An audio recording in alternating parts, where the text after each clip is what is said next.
मेरे साथ मौजूद है नासिर और रमीज़ा। नासिर जो पैदाइशी तौर पर टांगों से मजूर है, इनकी फेसबुक पर रमीज़ा से दोस्ती होती है तो फिर ये लव मैरिज में तब्दील हो जाती है। रमीज़ा को नहीं पता था नाज़रीन के नासिर जो है वो टांगों से मजूर है। नासिर ने अपनी पूरी तस्वीर रमीज़ा को सेंड की। रमीज़ा ने जब देखा नासिर टांगों से मजूर है तो रमीज़ा ने 2-3 दिन रिप्लाई नहीं किया। एनए न्यूज की वीडियोस देखने के लिए हमारा चैनल सब्सक्राइब कीजिए और बेल के आइकॉन पर क्लिक कीजिए ताकि आप हमारी तमाम आने वाली वीडियोस से बाखबर रह सकें। बिस्मिल्लाहिर्रहमानिर्रहीम। नाज़रीन अस्सलाम वालेकुम, मैं हूं आपका मेज़बान हाफिज़ खुरम शहजाद और आप देख रहे हैं एनए न्यूज़।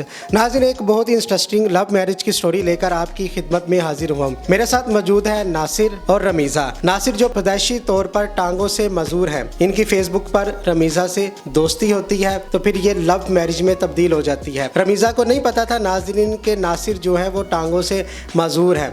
रमीज़ा ने जब इनसे शादी का इजहार किया तो नासिर ने कहा मैं आपको कुछ बताना चाहता हूँ, उसके बाद आप फैसला कीजिएगा।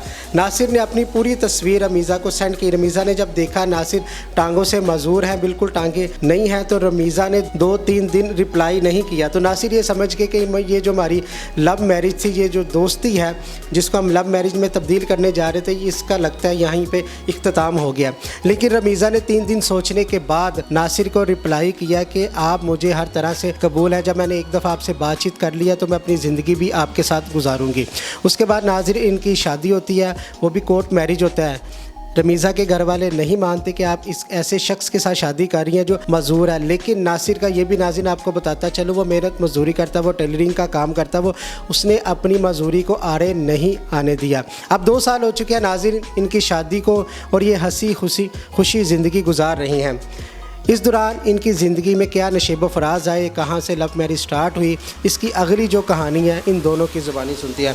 जी नासिर, सबसे पहले तो आपको मुबारक हो, आपने अपनी जो मजदूरी है इसको आड़े नहीं आने दिया। तो क्या आप बचपन से ही मजदूर है और ये जो भी सारी कहानी है ये ज़रा सुनाइए नाज़रीन। जी, मैं बचपन से ही मजदूर हूँ, दोनों टांगों से। ये है कि मैंने अपनी मजदूरी को कभी मजदूरी नहीं समझा। सिर्फ इंसान जहन से मजदूर होता है, ठीक है। मैंने हिम्मत से हमेशा काम लिया है और आज अल्लाह का शुक्र है कि आज मैं इस मुकाम पे खड़ा हूँ।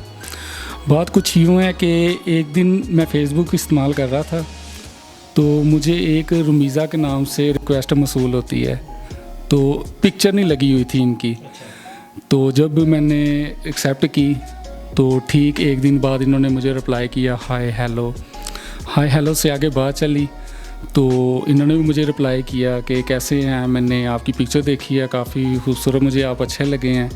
तो बस ये इस तरह हमारी 1 माह तक बात चलती रही। तो फिर इन्होंने मुझे 1 माह बाद प्रपोज़ किया कि आप मुझे काफ़ी अच्छे लगे हैं, तो मैं आपसे शादी करना चाहती हूँ। अच्छा, उन्होंने आपको कहा कि मैं आपसे शादी करना चाहती हूँ, तो उसके बाद आपने क्या कहा? तो मैं भी इनको एक बात बताना चाहता था। मैंने कहा जब भी आपने मेरी पिक्चर देखी है वो सिर्फ हाफ पिक्चर देखी है। मैं हर तस्वीर अपनी हाफ पिक्चर लगाता था, कभी अपनी मजदूरी को शो नहीं किया था लोगों के सामने। मुझे बहुत यानी कि फ़ील होता था कि मैं मजदूरी जो है ना अपनी किसी के सामने शो ना करूँ। तो मुझे बहुत यानी कि डिसहार्ड हो जाता था कि जब लोग मुझे बातें करते थे तो मजदूर हो ये हो, तो मुझे बहुत ऐसा फ़ील होता था, मैं रोना शुरू हो जाता था। तो मैंने कहा मैं भी आपको एक बात बताना चाहता हूँ। तो कह रही बताएं। मैंने कहा आपने जब भी देखी है मेरी हाफ पिक्चर देखी है, तो मैं भी इनको फिर मैंने अपनी पूरी पिक्चर तस्वीर सेंड की। तो ये एक दफ़ा सोच में पड़ेगी कि ये क्या हुआ। तो 3 दिन बाद इन्होंने मुझसे बात नहीं की। मैंने कहा शायद अब लड़की नहीं मानेगी। तो ये है कि 3 दिन बाद इन्होंने मुझे रिप्लाई किया कि मैं आपकी हिम्मत हौसला को दाद देती हूँ कि आप मजदूर होने के बावजूद फिर भी आप इतनी हिम्मत कर रहे हैं, दर्जियों का काम करते हैं। मैंने इनको बताया था मेरा अपना घर है, दर्जियों का काम करता हूँ। इन्होंने बहुत यानी कि मेरी हौसला अफजाई की। तो इन्होंने कहा मैं आपसे फिर भी शादी करना चाहती हूँ, मुझे आप कबूल है। तो मैंने कहा ठीक है। इसी तरह हमारी यानी कि साथ 1 साल जो है ना वो बातचीत चलती रही। अच्छा, मुझे ये बताइएगा रमीज़ा, जब फ्रेंड रिक्वेस्ट आपने इनको भेजी है तो इनकी लुक अच्छी लगी, क्या लगी कि सरसरी इनका आगे आ गई थी कि आईडी आपने रिक्वेस्ट भेज दी कि आपने सर्च किया और देखा कि ये लड़का तो वैसे शक्ल से खूबसूरत लग रहा है तो इसको कैच कर लिया जाए, क्या हुआ? नहीं, वो पिक्चर ये हमेशा हाफ ही लगाते थे, अक्सर देखती रहती थी। तो जब आपने इनको, वो कह रहे हैं फ्रेंड रिक्वेस्ट आपकी तरफ से आई? हाँ, मेरी तरफ से आई थी ना, तो मैंने जब भी मतलब देखा ना, तो पिक्चर हाफ ही होती थी तो लगी बहुत खूबसूरत होती थी। मतलब बहुत खूबसूरत पिक्चर लगाते थे ये अपनी, बहुत ज़्यादा होती थी। तो ऐसा लगता था कि जैसे इंसान ये तस्वीर में इतना खूबसूरत है तो रियल में कितना खूबसूरत होगा। सर आप तस्वीर देख के ही अपना दिल दे बैठी है। ऐसे ही होता था मुझे शुरू से शौक होता था मेरा जो मियाँ ना वो सबसे खूबसूरत हो, अलग हो।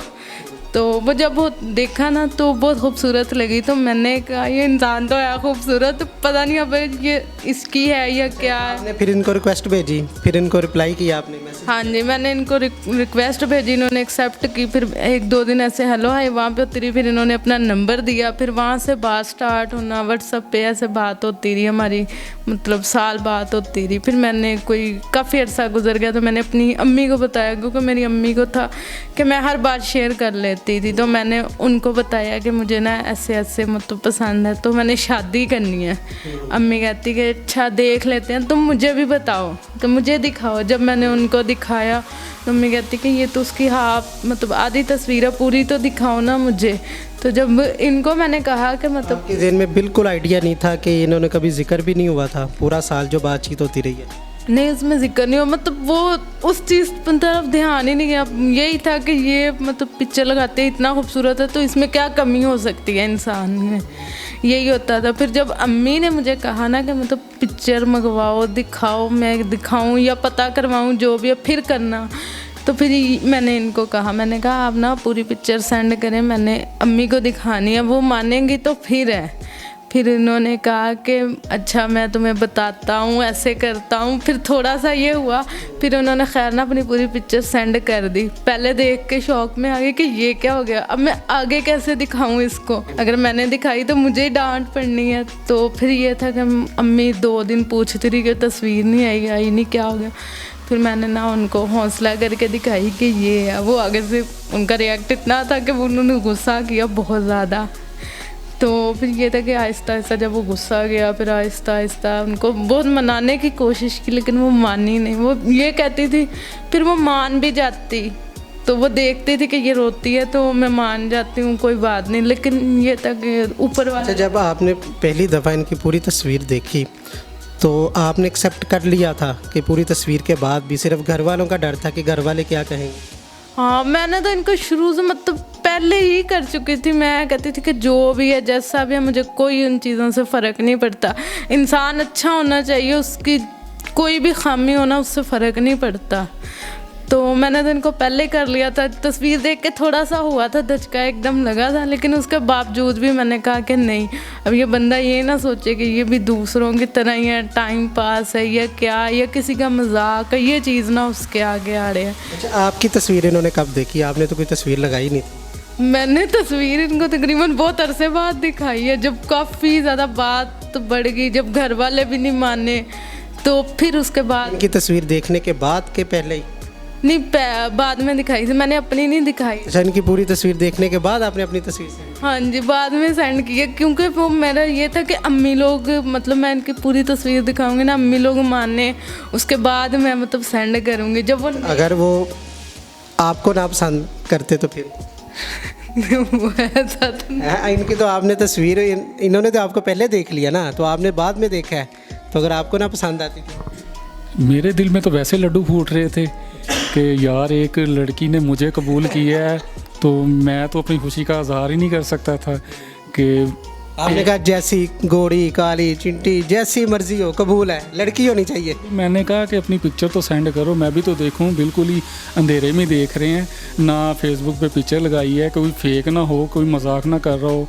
तो ये है कि इन्होंने काफ़ी अरसे बाद पिक्चर मुझे सेंड कर दी। मैंने कहा नहीं, लड़की ही है। लड़की तो पहले आपकी बातचीत होती नहीं थी फ़ोन पे, वहाँ पे आपको ये हो नहीं क्या था अंदाज़ा कि ये लड़की? हाँ, तकरीबन 1 माह बाद इन्होंने, यानी कि वो बस मैसेज से 1 माह बाद इन्होंने मुझे पिक्चर व्हाट्सएप पे सेंड की। मैंने कहा हाँ ठीक है, लड़की पूरी है। तो मैं बहुत खुश। मैंने कहा एक मजदूर से एक नॉर्मल लड़की शादी करवाने लगी, इससे बढ़ के और क्या खुशी हो सकती है मेरे लिए। अच्छा, जब आपने पूरी तस्वीर भेजी तो आपके दिल में था, डर था कि ये अब ये नहीं मानेंगी, कि कॉन्फिडेंस था जो गुफ्तगू होती रही है कि या कबूल कर लेगी? जी बिल्कुल। या दिल में कभी सोचा था कि मैं अब मजदूर हूँ, मेरी कभी शादी भी होगी या नहीं किया? जी बिल्कुल, इसी तरह उदास ही बैठा रहता था, फेसबुक चलाता रहता था कि पता नहीं कोई लड़की मुझसे शादी करेगी या नहीं करेगी। बस ये उदासी मुझे अंदर ही अंदर खाते जा रही थी। इनसे जब बात हुई, इन्होंने मेरी ज़िंदगी को मुकम्मल कर दिया। अच्छा, घर वालों ने जब मामा आपकी मानना शुरू हो गया था, जो भाई थे जो पापा थे, कोर्ट मैरिज की मोहलत क्यों आई? वो बस मोहब्बत क्यों आई कोर्ट मैरिज? मम्मा तो मान जाती, भाई भी मान जाते, क्योंकि भाई मुझसे छोटे थे तो भाई भी मान। बस ये जो ऊपर वाले थे, रिश्तेदार थे, मोहल्लेदार, ये बस ये कहते थे कि तुम उसको लाओगी तो क्या सोचोगे, एक है तो किसके हाथों में दे दिए, खुद करोगी तो बातें करेंगे। वो जिंदा भी थी तो उन्होंने मार देना था बातें कर करके। ये था, डर लगता था कि इसको ना कुछ हो जाए, चलो हम तो कर ही लेंगे।